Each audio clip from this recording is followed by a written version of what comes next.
Morning. Hello, everyone. Excited to be here with Jake Bengtzen. Jake is a longtime friend. He married one of my wife's best friends, also named Abby. So the Abby Squared duo over there. And we're really excited to have Jake on. He and I have talked a lot about these things that we've talked about on the podcast. And, did you find what you're looking for? We've had a lot of conversations about this in the past. And I feel like he had a really cool story to tell. So excited to talk with him today. Jake, welcome on. Thanks, Ad. I'm excited to open up and share some of the details and maybe even learn some about myself as I spray it out there. This is how it happens. This is how it happens, I feel like. So, Jake, I feel like first thing I want to talk about is you're young, like me. I think we're both quite young in our careers. We've had some successes and some failures at an early age that I think have given us capacity and time to think deeply about maybe what success is. I'd love to hear a little bit about your early on journey with Finicity, and maybe talk to me about how you were able to get in that massive exit. And although maybe it wasn't life-changing amounts of money that you made there, I think you had a really solid participation in that exit. And we'd love to just hear a little bit about that story, that experience, to kick things off. Yeah, totally. So I was 22, a little bit late when it came to where I was in university. I was a sophomore coming up on my junior year. And one of the things that I did often at that age was I went to lunch with anybody and everybody who would hear me out. It was great for two reasons. The first one was I got to eat lunch for free 4 or 5 times a week. And as a poor college student, that was awesome. You'd make them pay for lunch after you'd invite them to lunch? No. I'd invite them to lunch, and they were always much further along in their careers. And so they would say, So they would pay for it. You're a poor college student, let me pick it up. And that was awesome. The second point, though, and the reason why I was doing it, I, like you, served a church mission, a mission for the Church of Jesus Christ of Latter-day Saints. And one of the things that I learned or got better at through that experience was just being more outgoing, being less afraid to fail. And so, it was a springboard into, I don't know what I want to be when I grow up, but I know that there are a ton of people around me with a lot of information, and going to lunch with them was the way for me to get all of those questions asked and answered and to learn. And so whether it was doctors, lawyers, a ton of entrepreneurs, I would go to lunch with these people and amazing things happen. In fact, with your recent career pivot, I remember I met with a whole bunch of financial advisors and I even got offered internships and jobs. Yeah. And there was a moment where I was like, oh, this is interesting. Should I do this or not? And so in the process of doing that, I ended up going to lunch with the founder of Finicity. And the whole purpose was, do I study finance or do I study accounting? I had narrowed it down to those two. I loved accounting in school. I absolutely loved it. Every accountant I had gone to lunch with, their job seemed absolutely awful to me. So I was at this crossroads of like, I love the subject, but I don't love the actual practice in the real world. And he had studied finance. And so, we had a 45-minute lunch. And I remember it was at a Zupa's on 3rd South and State Street in Salt Lake City, Utah. And lunch went well. We talked about a ton of stuff. The thoughts that I had already had in my mind, he validated some of those. And not my intention, but almost 2 months later to the day of that lunch, I started as a full-time college student who had recently gotten married as now a full-time inside sales representative at Finicity. And the background on Finicity was kind of interesting. I'll frame the conversation around Finicity. The company was started in 1999. And it was a personal financial management tool. And so it helped people, spend less money than they made was the ultimate goal. And it was small, basically its whole lifetime. And there were lots of moments where that company should have shut down, right? Like it wasn't profitable. It wasn't growing at the rate that they wanted it to. And in about 2015, 2016, they pivoted into building the infrastructure that connects bank accounts to apps. So if you go and use Venmo, you're connecting your bank account to Venmo to send money to a friend. Well, the process of doing that is something that Venmo doesn't do. It's another technology company that connects to the 10,000 banks across the United States and makes it easy to share information and connect those. So we pivoted to that, and I joined as an early team member involved in that pivot. So it was a 15-year-old company that was pared back down to being a startup. Yeah, yeah, yeah. Really interesting situation. So when you reached out to them originally to go to lunch, did you have any previous connection? And all these people, like, was it just a cold outreach, or did you have a friend that said, "Hey, introduce me to this person, introduce me to that person"? Like, how did you go about that? My dad knew him. So what was funny is, and I've gone back and spoken to a handful of college classes and talked about this.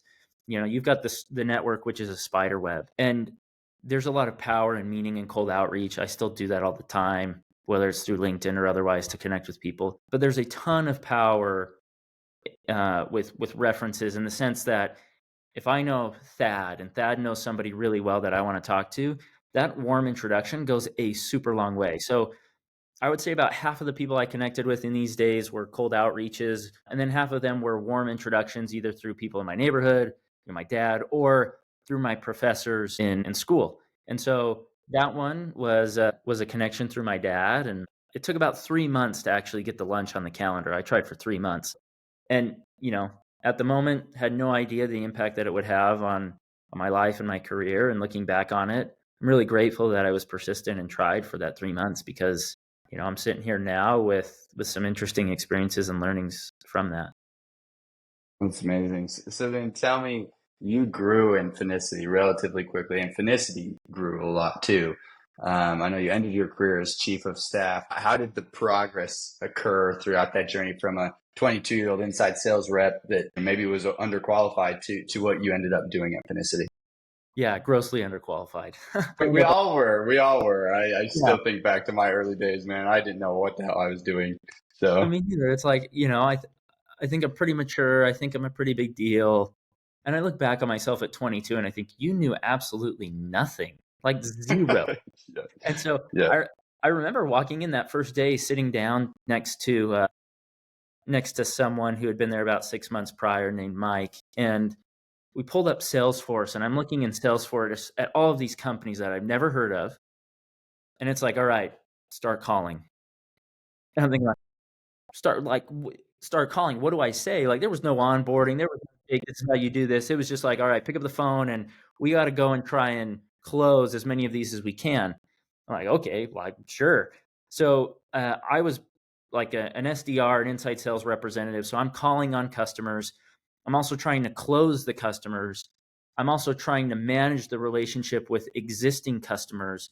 So I was doing 3 or 4 jobs at once and wearing all the hats, because we were so small, and trying to figure things out. That's just how it worked. And so that was amazing. I think everyone should have a baptism by fire experience like that, because what Yeah. it teaches you is, it's easier to pick something up when there's structure, but you learn a lot both about yourself and about the industry or the business by doing it on your own. I love that. I wish everybody could have that experience, because it taught me a ton. And so, I think too, Jake, I learned the same way, but I found that some people maybe don't learn that way. Do you think that that's true, or do you think that they're just resistant to the lack of structure? that's a good question. And maybe sidetrack, but anyways, just curious your Uh, thoughts. I think everybody learns differently. I don't think that means that everybody can't learn from every situation, Yeah, right? yeah, that's a good way of saying it. And there's so many opinions out there about how you should do this, how you should do that. And one thing that I've learned, and we might get into this later, is we talk about, the experiences that I've had as of late, but there's so much value in self-discovery. There's so much value in experiencing it for yourself. And so that's why I think everybody should go through something like that, whether that's your strongest way of learning or not. Having the opportunity to go through it, I think, is incredibly meaningful. I agree with that. I like that. Good answer. Where were we? We're talking about my journey at Finicity. So Yeah. yeah, come on. A really interesting, pivot leads to this new approach at the company. I joined, and we started finding product market fit and gaining traction.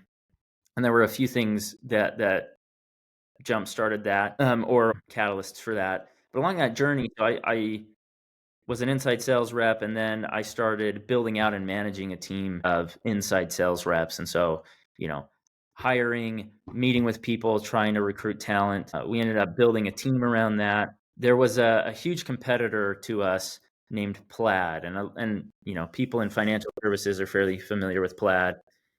Much bigger company, San Francisco based, and I was sick and tired of getting beat by Plaid. We would sell to a bunch of different verticals, and within certain industries in financial services like lending, we did really well. But with all of the really cool, exciting companies that me as a 23, 24-year-old thought were amazing businesses, Deal. Stripe, Robinhood, all the ones with big brands who maybe were smaller and up and coming, but to me it was just attractive. Every time I talked to them, they said, "Oh, we are already using Plaid." And that drove me insane. So I remember going to our CEO and saying, somewhat along the lines of, "We're going to become irrelevant if we don't figure out how to compete in this space." And looking back, that was so naive and so dumb, and I had no place in saying that because I really truly didn't know a whole lot. But he listened, and he gave me the opportunity to present at a leadership offsite my thoughts and strategy on going and doubling down and being a little bit more competitive, specifically in that vertical. And that led to me moving outside of inside sales and becoming the youngest director at the company to focus on enterprise and strategic sales. And I was the youngest director by 10 or 12 years. And again, I'm thinking, oh, I'm really smart, I'm really capable, I'm really great. Mm-hmm. And not true, number one. Some of it was true, but not to the level that I thought. Yeah, And yeah, yeah. I really started to understand, like, it's hard to go and compete against Plaid. It's hard to, you know, focus in a vertical that you're not doing well in. And it's hard to try and earn the respect of other people who maybe have 15 or 20 years on you, and now you're at the same level as they are in the company. And so that was an interesting experience. And then did that for a little while. We had some success. We did steal some of the big marquee clients from Plaid. And, I remember it was February 9th, and I think it was 2020, 2021, 2020. I got a call late on a Sunday night from the CEO, and he said, "Hey, I've been thinking I need a chief of staff, and I don't exactly know what they're going to do. I have no job description, but I'd love for you to think about it, and I'm extending that offer to you to be chief of staff. Take your time, no rush." I'm like, "Okay, this is really great. Like, I'm gonna noodle on this. I'm gonna research what a chief of staff does." I remember I showed up to the office the next morning. He's like, "So, yes or no?" Like, wait a second, it's been 12 hours since you called me. Like, what's the deal? And so I said yes, and was fortunate enough to be chief of staff as we got acquired by MasterCard. And it It was was a massive acquisition too. I think it's important. I mean, you went from 2016 reinventing yourselves as a business to 2021, or what was it, when you sold to MasterCard for, what was it, $1 or $2 billion or something like that? yeah, just a hair under $1 billion. Just a hair under So $1 billion. within quotations, MasterCard acquired Finicity for $1 billion, and that was I was in the know, so saw the conversations happening, saw it evolving, saw it coming together, saw moments where it almost fell apart that were somewhat stressful, and then it came to fruition. And for me, it wasn't like we talked about at the intro. It wasn't like I had this windfall of a whole bunch of money. You know, because the company had been around for 16 years before I joined, the cap table was crazy out of control, and there Crazy. were a lot of investors. But there was still some money and some things that came from that acquisition that allowed me at the age of 26 to go buy an SUV for my wife, all in cash. And I was really excited about that. I'm like, oh my, we can do some things that we couldn't formerly do. We could put a down payment on a house, which we did along with savings, because up until that point we had been living in family basements, which family basements with two kids, like, that was tough. But at the end of the day, it was worth it, because the Finicity acquisition plus the savings we had saved for those 6 years allowed us to buy, a nice little home, and in a good neighborhood. So yeah, that was the journey. And then I stayed on as chief of staff at MasterCard for a little while. Almost a year or something, right? Yeah, it was a year and a half. Awesome. And I think it's important, yeah, you throughout this journey, you had two kids, one kid and then a second kid, and now you're up to, on your fourth kid, Yeah, which is I crazy. I've made some. I mean, looking back, and I think in the moment, back to first principles thinking and thinking for yourself. I left Mastercard 11 days before having my third baby, and there were some reasons why.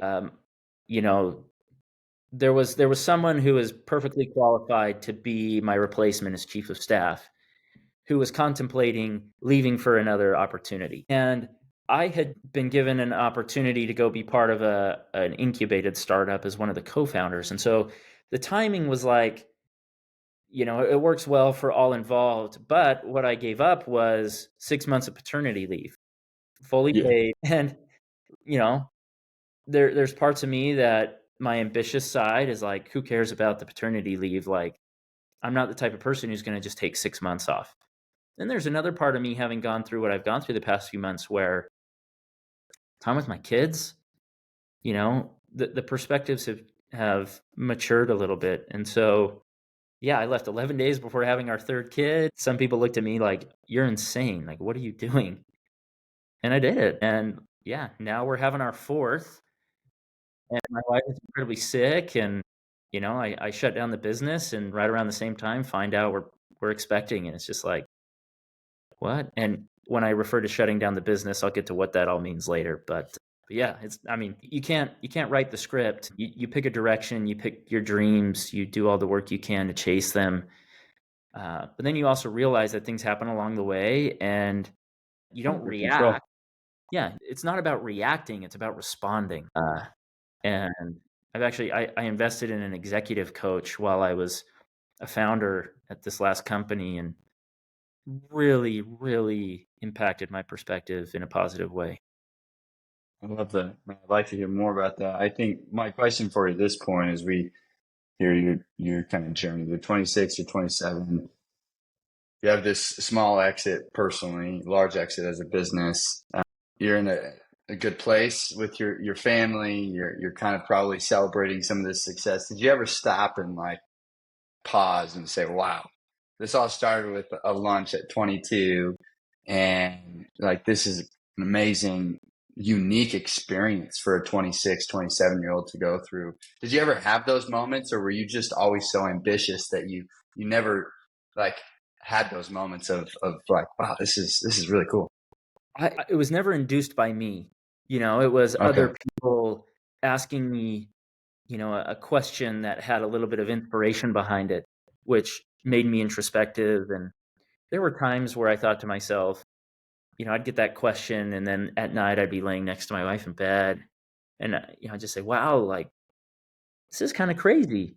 It's crazy. I'm just back from a trip to New York where I'm sitting around a table with, the C-level executives at Mastercard, and who knows how many millions of dollars each one's getting paid, and their careers are so, you know, amazing. Yet we didn't get a whole lot done sitting around this table, and we didn't make all these impactful decisions. Yes, there were issues we were talking about and strategy that was being discussed, but I felt like just another human in a room full of humans. I remember going to meetings with Salesforce and meetings with Apple and meetings with Samsung, and being in rooms with such incredible people and being insanely nervous, but at the same time walking out feeling like it's kind of interesting that we're all just human and we're all just trying to figure it out. And some have bigger egos than others, but yeah, no, I never really stopped to appreciate it for what it was, apart from, a few moments where like I would go speak to a university class and think to myself,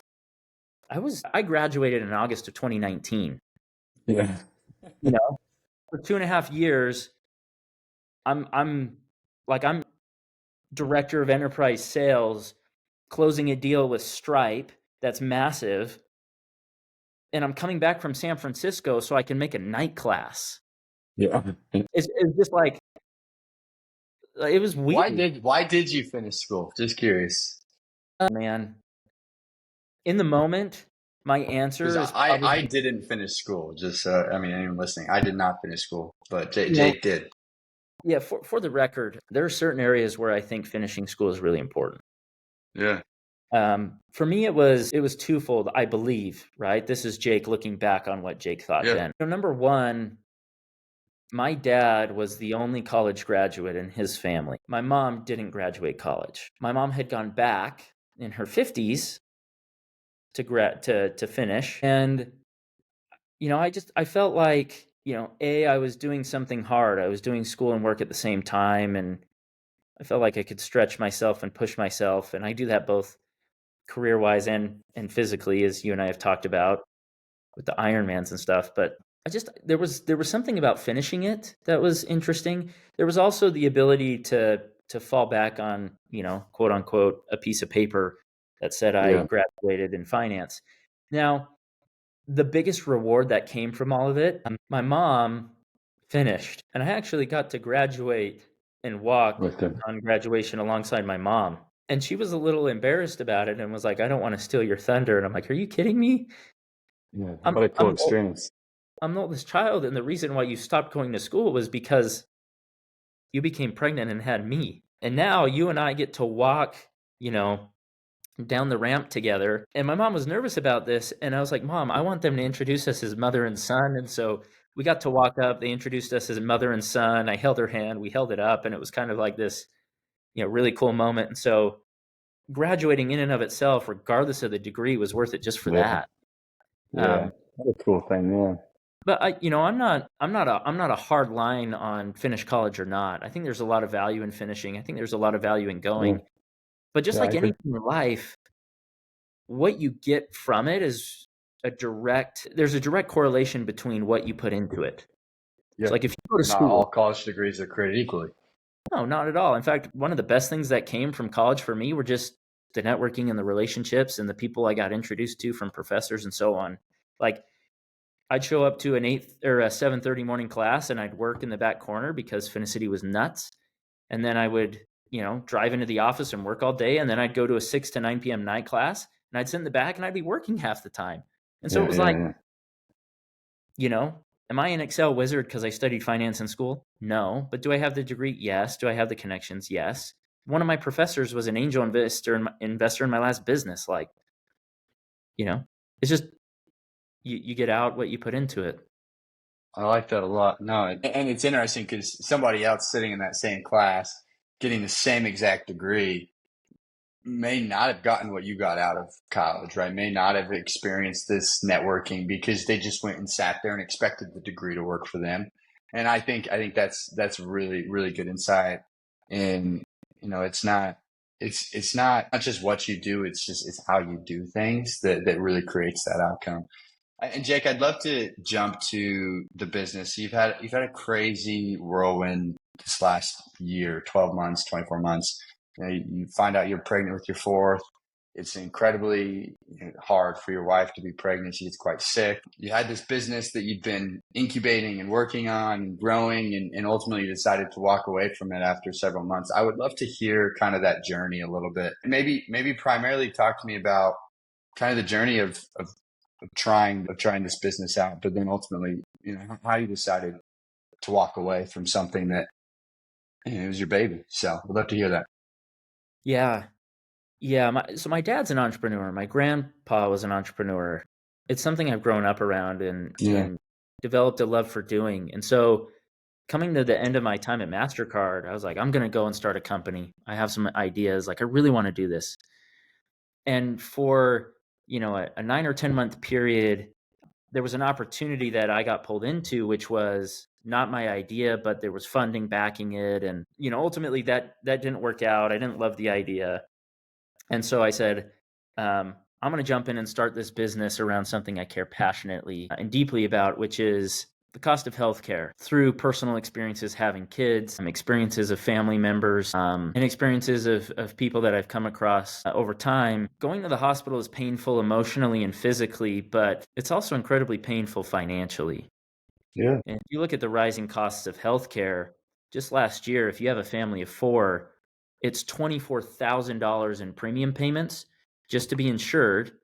but then tack on another however big your deductible is, which is how much you have to Yeah. pay before insurance actually, Helps. starts kicking in. So it's like, just for easy math, it's about $30,000 a year for a family of four to be covered with somewhat good health insurance in the United States in 2024 or in 2023. That's ridiculous. And it's only rising because of the way the incentives and the way the regulations work around healthcare. Insurance companies are capped at how much of a profit that they can make. So the only way you increase revenue or shareholder value, if you're someone like United Healthcare, large nationwide insurance company, you increase the size of the pie, which means that the cost for healthcare every year continues to go up. I cared deeply about that and wanted to solve that problem. And so I started a company called Zipper Health. And it was a passion project of mine. I loved it. I went all in. We ended up raising, a few $100,000. We were very lean. I got 3 paychecks over an 18-month period, which depleted the savings. I woke up thinking about it. I went to bed thinking about it, and It was consuming. it was all consuming. As I think any Any entrepreneur would entrepreneur say, will. if they are all in, it is a very consuming experience. Yeah, and I won't get into too much detail about the business. Ultimately, we couldn't find a business model that worked, and it was really hard to lower the cost of healthcare for the end consumer because they're indirectly involved in the purchase. And what I mean by that is, I talked about the $24,000 that are spent on premiums. Well, more than half the people in the United States are covered through an employer, and an employer is paying a good portion of those premiums. So there's not a true understanding of, I am paying that much money. Most people don't even realize that. The second part is, healthcare is so complex and confusing that when we get sick, we think first about getting better, and then the payment for that service comes weeks or months after the fact. And at that point, it's disconnected enough where people don't go to the doctor, once a week. They go on average 2 times a year. So there's all of these factors that play into it's really complicated to get the consumer front and center and in control over the cost of healthcare. And if you try and go through insurance or through hospital systems or through insurance brokers, the incentives aren't aligned for any of those parties to truly put the consumer first and save them money because it results in less money for them and their businesses. So I learned a ton of lessons about how the healthcare system works, how it's organized. I have an absolute love for people in healthcare and the sacrifices they make and the work they do to try and help everybody recover and feel better. I have genuine, I'm careful with my words here, genuine, passionate frustration for the way this whole thing works. It drives me absolutely crazy. And so, we ran out of money and there were opportunities to raise additional funding. We had a small team, and the founder calculation for me just wasn't checking out. It Yeah. was it was What when you say founder calculation, what was going into the calculation? a bunch of different things, but the end outcome of that equation for me um, is the calculated risk still worth the investment, still worth the effort? Yeah. And I think for everybody, this is different. For me, there were a lot of factors that came into that. It was, are we the right team to build this product? Can we still go and accomplish our mission? Do we have the energy and drive to go out and continue to solve this problem? Are there inflections or that will help, take our insights and actually build momentum around it? Do we have that sliver of hope where starting any venture, the odds are against you? And for me, it's not like the odds were against us at this point, so we should shut down. It was more, if everything goes right, what does the outcome look like? And at that point, I realized that there was enough that was pushing hard against us with all of the new learnings that I had that I wasn't going to quit, but we were very, very likely going to fail. And so what I did was it was really hard for me to do this, but I had to decouple the word failure from quitting, from the word quit, and understand those as two very different terms. Quitting is giving up. Failing is trying and it not working out. Yeah. And when I realized that, I was like, okay, we ran this experiment. We tried to solve this problem. We learned a ton along the way and we failed. So let's take that as a failure, learn from it, but not quit. Let's make sure that everybody can go put their, whole self and effort into what they want to do next. and look at it Yeah. through that lens, as opposed to, I should go crawl under a rock because I raised money, I lost it, and my business didn't work out. And that was a process for me. August 19th, nearly 3 months ago, was the day where it was like, you know what, we're shutting the company down. You no longer have a job. I no longer have a job. We got to pay these outstanding bills. We've got to call all the investors and tell them that they took a chance on us and it didn't work out. That was tough. And the introspection and the thought process of, failing versus quitting started then, and it still goes on today. But yeah, Yeah.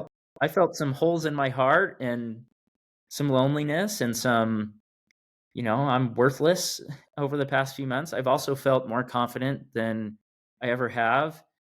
And I've looked at some of the blessings in disguise that have come.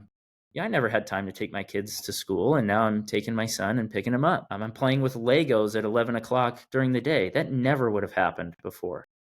And not that that's going to happen in perpetuity, because I don't have the financial means to live that kind of life, but it's given me a perspective that I didn't have nor appreciate as much as I do now Yeah. beforehand. Talk to me about I'm going to make an assumption here. There's got to be a decoupling of your identity from your business, or else I think that it's impossible to overcome a failure of a business, right? Like if the business fails and that's your identity, I think it's so damaging. And for me, I know that early on, my business was absolutely my identity for a long time. I mean, I think, even now I'm going through the journey of decoupling, this business from who I am. Talk to me about that journey. What was it like? Do you feel like you were able to do it? Did you understand kind of the dangers of shutting down the business and how that would impact you in that way? And it's still fresh. I know it's 3 months ago, but still would love to hear. Yeah, still totally fresh. And my whole identity was my business. Yeah, no, and most of the time it is. Yeah. Like if I went somewhere and someone said, "Who is Jake?" I'm Jake Bengtzen, the co-founder and CEO of Zipper Health. And there were times where I really tried to be deliberate about saying, I'm a husband, I'm a father of three, now, 3.5, 4 is on the way. Um, I enjoy fly fishing, golfing, triathlons. Like I tried to say that kind of stuff out, externally, to impact how I thought about myself internally. But Yeah, really, at the end of the day, I was like, Zipper Health was my baby. It was everything to me. If it failed, I was a failure. If it succeeded, I'm the best, founder ever, and I'm a success, and I can change the world. And well, and if it succeeds, you almost probably, at least I'll speak for myself. I would have thought higher of myself, better of myself in all my other roles too, yeah, not yeah, just as a founder, right? Like my role as a father would have failed if my business failed, just as it would be successful if my business was successful. I've laid next to my wife and cried at night, thinking I failed in every aspect because my business failed. Yeah, 100%. yeah, And I'm not saying that I've overcome that and I figured that yeah. out. There's this, the older I get, the more I think about, what's the word? Not dichotomy, but the I'll describe it because I can't think of the exact word here, but the existence of two things that are by laws, like two things that are, Contrast. yeah, like two things that are both true but different can exist at the same time. Yeah, yeah. I Um, I'm paradox. yeah, it's a paradox, but there's like there's a different word that I've used a bunch, but I can't remember it right now. I'll remember it. It'll hit me like right after we stop, and then I'll text you. I'm sure. I'm sure. Um, Cognitive dissonance, which is, two truths that actually are opposed, right? Like, how can two things be true if they're like, one has to be true and one has to be false? But I think in life, you know, we strive for black and white because it makes things easier. Yet the older I get, the more I realize that the band of gray in the middle just gets larger and larger. Yeah. And when it comes to identity in my business, I don't think it's unhealthy to have a meaningful portion of your identity in your business, because it's something that you spend a ton of time doing and you care deeply about. I think what's difficult is, the only constant in life is change. And we as humans are really adaptable. And you've got to continue to maintain that perspective while putting a lot of your identity into being some one specific thing or doing one specific thing. Like, I don't think it's bad to be so excited and so invested in your business that it's a huge part of your identity. But you also have the perspective that if that goes away tomorrow, like, you are still Thad Hay, I'm still Jake Bengtzen. And who I am and what I am and my worth as an individual Yeah. is not, tied up into what I've been doing. It's the effort that I'm putting into whatever else I have coming up next, right? It's Yeah. your worth is in the next step, not in the step you just took. Yeah. That is hard for me. And that was hard for me. Like, there are still times where people reach out to me, and like every little LinkedIn message I get selling me something for Zipper Health is a little bit of like, death by 1,000 paper cuts. It still hurts. And, I still wake up sometimes wishing I was building Zipper. But at the same time, I understand that in every book, it's not one giant chapter. It's a Yeah. compilation of a bunch of different chapters. So, end the chapter, start the next one. And I'm trying really hard to focus my efforts and my worth on, what I'm doing next. And it doesn't Yeah. mean that what I'm doing next can't fail either. Yeah. Uh, it's all about how I define success rather than how the world defines success for me and what I'm doing. And I mean that, like, that's gray. That ebbs and flows for me. There are Yeah. times where I see my friends raise a bunch of money or an exit happen, and I think, oh, they're successful, and I'm not. Like, dang it. Yeah. But I'm trying really hard to define success on my own terms, because let me tell you, I've seen people make more money than a human knows what to do with, and at the same time be so totally miserable. Yeah. It just doesn't make sense from my perspective. Yet the more I've observed it and the more I've seen how that unfolds, the more I can comprehend, like, wow, money doesn't Yeah. buy happiness. That actually is true. Yeah. No, yeah, I couldn't agree more with that. I've seen the same thing, the same experience. I think, to your experience with your identity, I remember as a kid, my dad, he started a business in '08. It was a perfect time to start a business. Our mate was '07, just before the crash. Anyways, I was ninth grade. He ran it for 3 years, and there were moments of like, oh, it's amazing, moments of it's not amazing. And I remember we went and cleaned out his office after he had to shut it down. And so I was probably I guess I was probably like 15, 16. And we went to his office, and he was just sobbing on the floor.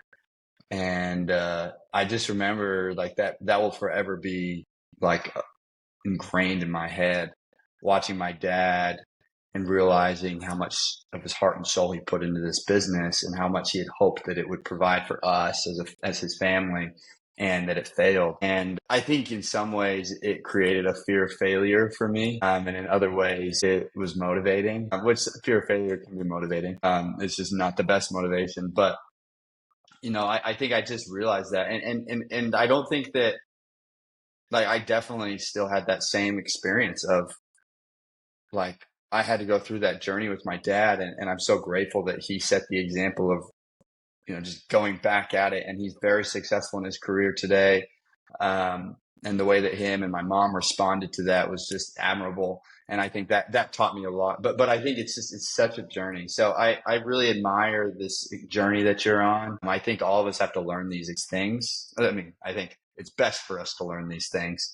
I don't think all of Yeah. us are. But no, that's beautiful. Now tell me, you sent me this book. I really appreciate it. The Well, yeah. the first rule of mastery: stop worrying about what people think of you. Fear of other people's opinions. How much of that played into this like identity? How much of it time did you spend worrying about what are other people going to perceive me as versus what you perceived yourself? I'm just curious. I know A you're ton. authentic, so I'd love your opinion. A ton.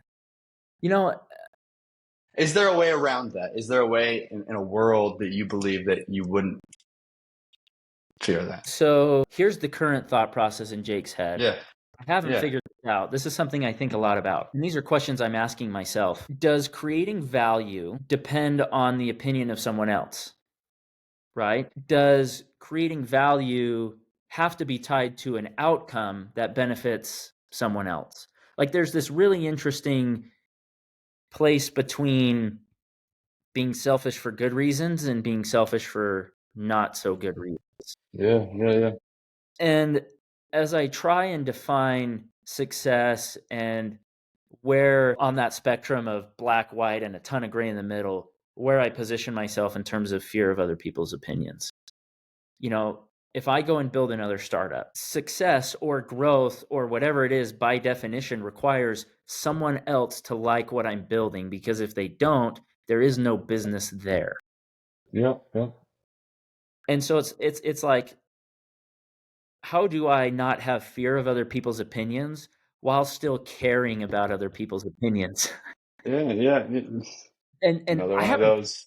dude, I haven't figured that out yet. Like cognitive Me dissonance, neither. talk about fearing, like I'm not going to fear them, but I'm going to care about them. Yeah. Wait a second, like how do I dissect that and make sense of it? I'm totally in the middle of that and I don't have an answer. But I will say a couple of things. Number one, back to your fear of failure and failure being different from quitting. People fail all the time. Yeah. I would say if you're not failing, that there's a problem. Exactly, right? But we can say that yet still fear it. Yeah. Yeah. Yeah.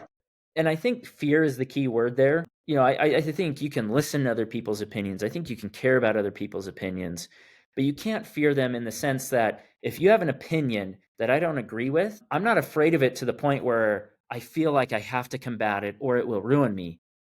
It's, I can think about it, I can listen to it, I can decide for myself whether it's right or it's wrong or, you know, whatever, but not have it impact me in such a way that it's detrimental to whatever I'm trying to do. And so, you know, I'm trying really, really hard to not fear other people's opinions, but at the same time, listen to them, seek them out, understand them in a way where I can then revert back to the first principles thinking and apply whatever it is that I need to from that to where I want to go. And a lot of that comes from first knowing what you're trying to do and who you're trying to become, right? If you don't Yeah. know where you're Yeah. I going, agree.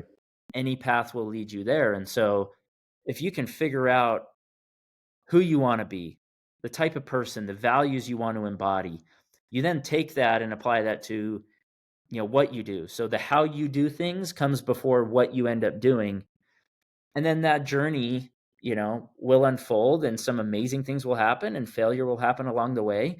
And then you just respond to it instead of reacting to it. I've come up with a saying, and I actually talk about this a lot with my dad because he cares so deeply, not about everybody's opinion, but just about life in general. And he's been such an amazing example to me of, and I'll say the phrase because I think that embodies it really well. But, you know, when you care, the highs are higher, the lows are lower, but at the end of it all, life is much fuller.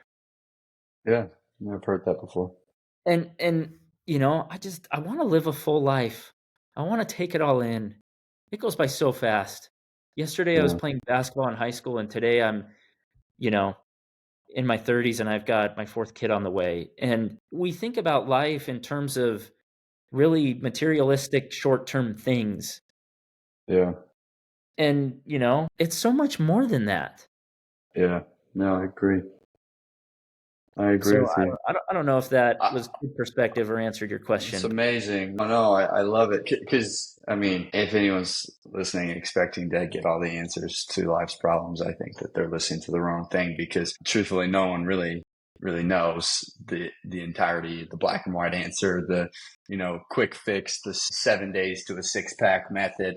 Like those things don't really exist, even though Pinterest and Instagram and all of the TikTok and everything are going to advertise those things. They just don't. The 7 tricks to happiness or fulfillment. Just it's not around. It's a very personal journey. And I think, the common theme that I've seen from my interview so far has all been, you have to define success for yourself or somebody else will.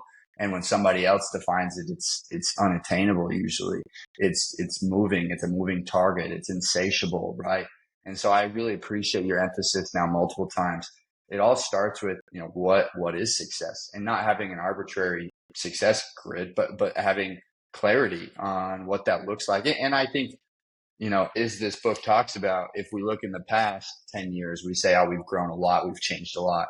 And many of us think that who we are 10 years from now will be very similar to who we are today. The reality is that our success grid will change, our success measures will change. But having the clarity of them, regardless of the fact that they're going to change, is important at any step in our life, or else we could go anywhere. Going anywhere, I always say, when I started my first business, I was not deliberate.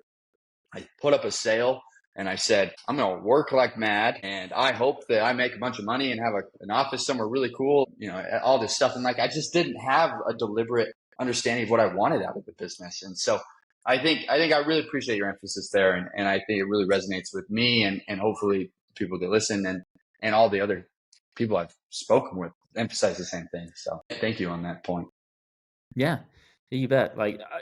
Dude, the only thing I know is when the going gets tough, just move forward. Just move forward, right? Different things will happen. Good things will come. Bad things will come. Just keep moving forward. And so take it all in, because when you stop taking it all in, right, the fulfillment factor in life goes down. Just roll with it. Take it all in. Be ambitious. Put forth the effort. I think success is a, there's a direct connection to effort and success for sure. Yeah. But be more about effort and not, it has to be this perfect outcome, because when you do that, you set expectations. And, I'm juggling with this concept of expectations, because I think the way that you set yourself up for disappointment is by having an expectation. You can have a goal, you can have a desire, but if you have a clear expectation, and almost always it doesn't meet your expectation. I couldn't agree with that more. I think I've shifted in my life from having, and I know that SMART goals are essential in some aspects of our lives, but the idea to have a SMART goal is that everything is specific, measurable, attainable, time bound, all the realistic, all the things. And I think that for me, the result was I was saying things like, make X amount of money by X age. Right. And then what I was creating, subconsciously or consciously, not sure, was that expectation, now that we throw that word in, is what is success is. Right.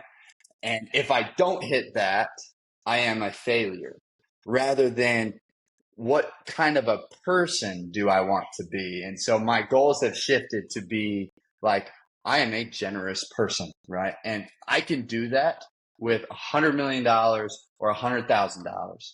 Generosity is a attribute that I am pursuing, right? Or I don't judge other people, or I have love for my family and I emphasize time with them, right? These are things and attributes and things that I chose to emphasize now versus when I was starting out. I think I had very smart goals that I would read every morning that created the expectation and the opportunity for failure, I think, and maybe not failure, dissatisfaction. I think expectations are a function of fulfillment, or fulfillment is a function of expectations. So, yeah. Yep. I agree with you. So anyways, Jake, man, dude, I so appreciate it. I am cheering for you in your next phase. It's not very often you meet somebody as raw and authentic as you. I really appreciate that. And I hope that people listening do, and hoping for you, your next journey to be one that continues this growth. So congrats on your journey so far, my friend, and looking forward to continuing to follow you. Yeah, likewise. I love the podcast. I love the concept. Have you found what you're looking for? When you sent me that question a while back, man, I think everybody should ask themselves that question, and then B, write down the thoughts that come to mind. I agree with you. Incredibly powerful, because it leads to other questions and other forms of introspection that, when we talk about, you need to figure out who you want to become. I think that's one of the leading questions that opens up your mind to then, if I haven't found what am I looking for, what am I looking for? Why am I looking for it? Why is that important to me? Well, it's important to me for this reason. So how do I become someone that attracts that type of a thing, or how do I be that to other people? um yeah, I I like I it. so agree with it, man. I appreciate the support. Glad we could coordinate color shirts. Yeah, And have a great day, and good luck on being a dad of four. So yeah, I'll need the luck. I've got an amazing okay, wife though, so I lucked out she's pretty already. good. She's pretty good. All right, talk to you.